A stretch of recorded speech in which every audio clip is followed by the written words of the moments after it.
আলহামদুলিল্লাহ রাব্বিল আলামিন ওয়াল আকিবাতু লিল মুত্তাকিন ওয়াসসালাতু ওয়াসসালামু আলা নাবিয়িনা মুহাম্মদ ওয়া আলা আলিহি ওয়া আসহাবিহি আজমাইন। প্রিয় দিনী ভাই বোনেরা, আসসালামু আলাইকুম ওয়া রাহমাতুল্লাহি ওয়া বারাকাতুহু।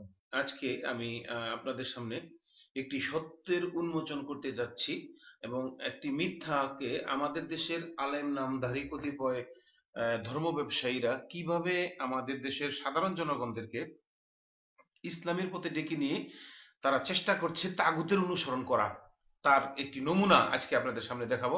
আশা করছি আমার এই ভিডিওটি একটু শেষ পর্যন্ত দেখবেন, কারণ আমি শেষে একটি চমক দেখাবো ইনশাআল্লাহ। কেন আল্লাহ কোরআনে আমাদেরকে মাযহাব অনুসরণের নির্দেশ দিলেন? কেন রাসূল আমাদেরকে হাদিস শরীফে মাযহাব অনুসরণের নির্দেশ দিলেন? কেন সাহাবায়ে কেরামের মধ্যে এতগুলি মাযহাব হইল?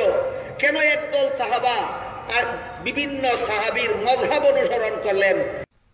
কিভাবে আমাদের দেশের আলেমগণ ইসলামের নামে মিথ্যা কথা বলছে তা আমাদেরকে একটু গভীরভাবে খেয়াল করলেই আমরা অনুভব করতে পারবো। উনি বলতেছেন, কোরআনে কেন আল্লাহ আমাদেরকে মাযহাব মানতে বললেন এবং হাদিসে কেন রাসূল মানতে বললেন, সাহাবীগণ কেন এত মাযহাব মেনেছেন, কোরআনের কোন আয়াতে, হাদিসের কোন হাদিসে এবং সাহাবীগণ কোথায় কিভাবে মাযহাব মেনেছেন, এর কোনো দলিল উনি দিতে পারেননি। যদিও একটি কোরআনের আয়াত বলেছেন, আরবিতে বাংলা বলেছেন আরেকটি, সেটা আমি শেষের দিকে প্রমাণ করব। এবার আমি আপনাদের কাছে প্রশ্ন করছি, যদি কোরআন এবং হাদিস এবং সাহাবীদের মধ্যে মাযহাব থেকে থাকে, সেটি যদি কোনো মুসলিম অস্বীকার করে বা না মানে, তাহলে সে মুসলিম থাকবে কিনা আমার সন্দেহ রয়ে যায়। কিন্তু মূল কথাটি হচ্ছে মাযহাব আল্লাহ মানতে বলেছেন, রাসূল সাল্লাল্লাহু আলাইহি ওয়াসাল্লাম মানতে বলেছেন এবং সাহাবীগণ মেনেছেন। চলেন ওনার বক্তব্য থেকে একটু প্রমাণ আমরা নেওয়ার চেষ্টা করব। পবিত্র কোরআনের সূরা নিসা এর 59 নম্বর আয়াতে বলেন, ইয়া আইয়ুহাল্লাযীনা আমানু, হে ঈমানদারগণ, আতিউল্লাহ, আল্লাহর হুকুম মানো, ওয়া আতিউর রাসূল, রাসূলের হুকুম মানো, ওয়া উলিল আমরি মিনকুম, মুস্তাহিদগণের হুকুম মানো, ফা ইন তানাযাতুম ফি শাইইন ফারুদ্দুহু ইলাল্লাহি ওয়ার রাসূল। তোমাদের মুস্তাহিদরা যদি কোরআন হাদিসের ব্যাখ্যা বিশ্লেষণ পেশ করতে গিয়া ভিন্ন ভিন্ন মত পোষণ করেন, তাদের পোষিত এক একটা মতের নাম এক একটা মাযহাব। যিনি ভাইরা কোরআনের এই আয়াতটির সূরা নিসার 59 নম্বর আয়াতটি তরজমা করতে গিয়ে উনি আরবি বললেন একটি আর বাংলা বললেন আরেকটি, অর্থাৎ মিথ্যা কথা বললেন। কোরআনের নামে উনি মিথ্যা কথা বললেন স্পষ্টভাবে। এখন প্রশ্ন থেকে যায় যে আমি বলতেছি যে কথাটি আমি সঠিক বলছি, না ওই আলেম লোকটি, আলেমের চেহারা, আলেমের লেবাসে যে লোকটি মাযহাবকে জায়েজ করার জন্য কোরআনের আয়াত বলতেছেন, উনি মিথ্যা বলছেন? কে মিথ্যা বলছেন? আমাদের দুজনের মধ্যে একজন মিথ্যা কথা বলতেছে, আমি না হলে উনি। এটি যাচাই করার জন্য আপনাদেরকে আমি অনুরোধ করব, বাংলাদেশের যে কোনো ভাষায়, অর্থাৎ ফার্সি, উর্দু, ইংরেজি, বাংলা, এই 4টি ভাষায় তরজমা করা কিতাব পাওয়া যায়। যে কোনো কোরআনের একটি কপি নিয়ে আপনি যে কোনো প্রকাশিত যে কোনো লাইব্রেরি থেকে সূরা 59 নম্বর আয়াতটা উনার তরজমার সাথে মিলিয়ে দেখুন উনি কত বড় মিথ্যাচার করছেন। এই মিথ্যাচার থেকে আমাদেরকে বেরিয়ে আসতে হবে। এবার আমি হালকা করে একটু এই আয়াতটি তরজমা করার চেষ্টা করি, শুনুন।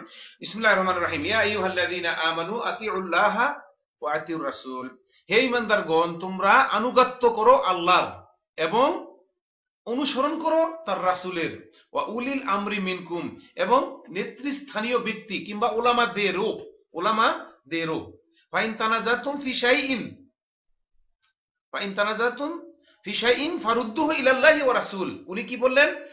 গবেষণা করতে গিয়ে মুস্তাহিদগণের মতামতের মধ্যে যদি কোনো দ্বিমত দেখা যায়, মানে এক একজন মুস্তাহিদের মধ্যে যদি গবেষণায় যদি দ্বিমত দেখা যায়, ফাইন তানাজাতুম ফি শাইইন ফারুদ্দু, থেমে যাও কিংবা পিছে আসো বা ফিরে আসো, ইলাল্লাহি ওয়া রাসূল, আল্লাহর দিকে এবং ওর রাসূলের দিকে।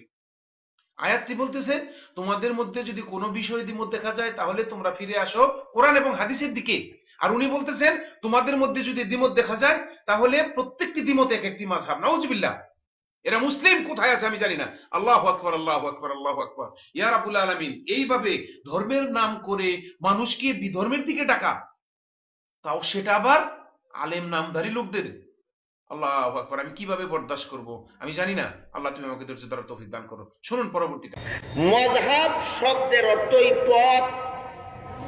মাযহাবী অর্থ যার পথ আছে, লা মাজহাবি অর্থ যার পথ নাই।